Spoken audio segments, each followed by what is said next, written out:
నమో బుద్ధాయ. జై మహాత్మా జ్యోతిరావు పూలే. జై బాబాసాహెబ్ భీమ్రావ్ అంబేద్కర్. ఇప్పుడు మహాత్మా జ్యోతిరావు పూలే గారి చేత రాయబడ్డ గులాంగిరి పుస్తకంలోని 10వ అధ్యాయం చదివి వినిపిస్తాను. ఈశ్వరుడి సంకల్పం, ఈశ్వరేచ్ఛ. అది 10వ అధ్యాయం యొక్క పేరు. మనిషి జీవితంలో భగవంతుడు అనే మాట ఒక భయంగానే కాకుండా శుభేచ్ఛ కోసం పలుకబడే శబ్దం. భగవంతుడు అనేది ధార్మిక గ్రంథాల్లో మరియు పండితుల చేత వివరించబడినట్లుగా ఉండేదేనా, లేక సమాజాన్ని నియంత్రించడానికి వాడుతున్న కల్పితమా? పులే మహాత్ములు భగవంతుని ఉనికి గురించి ఒక లోతైన ప్రశ్నను లేవనెత్తున్నారు. భగవంతుని పేరు మీద సమాజంలోని మనుషుల మధ్య భేదభావాలు నెలకొల్పబడ్డాయి అని గాఢంగా నమ్మారు. భగవంతునికి ఒక ప్రత్యేకమైన రూపం సమాజంలోని కొన్ని ప్రత్యేక జాతుల ప్రజల సంరక్షకుడిగా రూపొందించబడింది అని నమ్మారు. ధర్మశాస్త్రాల్లో భగవంతుని రూపచిత్రణ ప్రధానంగా పురుష ప్రత్యేకంగా బ్రాహ్మణవాదము మరియు శ్రేష్ఠ కులాల ప్రసంగం ఒలుకుతుంది.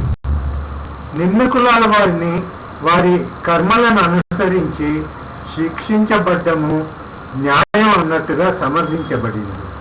భగవంతుడి నిర్ణయం సాధారణ ప్రజల మనస్సులలో ఒక భయాన్ని అల్లివేసింది మరియు వారిని తిరగబడకుండా ఆపుతూ ఉంది. పులే మహాత్ములు అన్నారు, భగవంతుడు అంటే కరుణ, సమానత్వం, మానవత్వం ఉండాలి అని. ప్రతి మనుషుడికి సమానమైన గౌరవం, ప్రేమ ఇచ్చేవాడు భగవంతుడు. కానీ ఒకరిని నీచుడుగా తలచి ఒకరి స్వాతంత్రాన్ని హరించేవాడు భగవంతుడు ఎట్లా అవుతాడు అని ప్రశ్నించారు. భగవంతుని గురించి సమాజంలో వ్యాప్తి చేయబడ్డ పుకార్లను పులే మహాత్ములు మూఢపు ఆలోచనలుగా పరిగణించారు.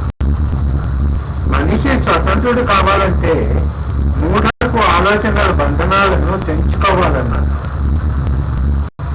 ప్రతి మనిషిలో ఉండి ఆలోచించే, ప్రశ్నించే, సత్యాన్వేషణ చేసేవాడే భగవంతుడు. అందుకనే భగవంతుని స్వరూపం, గుణగణాలను పునః నిర్వచించారు.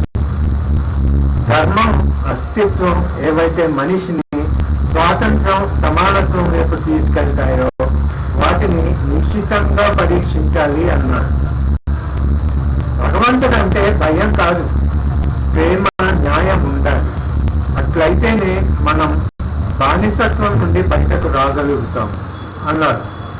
ఒక శక్తివంతమైన సమానత్వం పరిడవిల్లే సమాజాన్ని స్థాపించుకొనగలుగుతాము.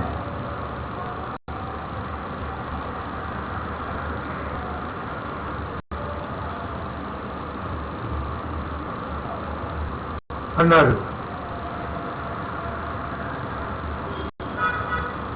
నమో బుద్ధాయ. జై మహాత్మా జ్యోతిరావు పూలే.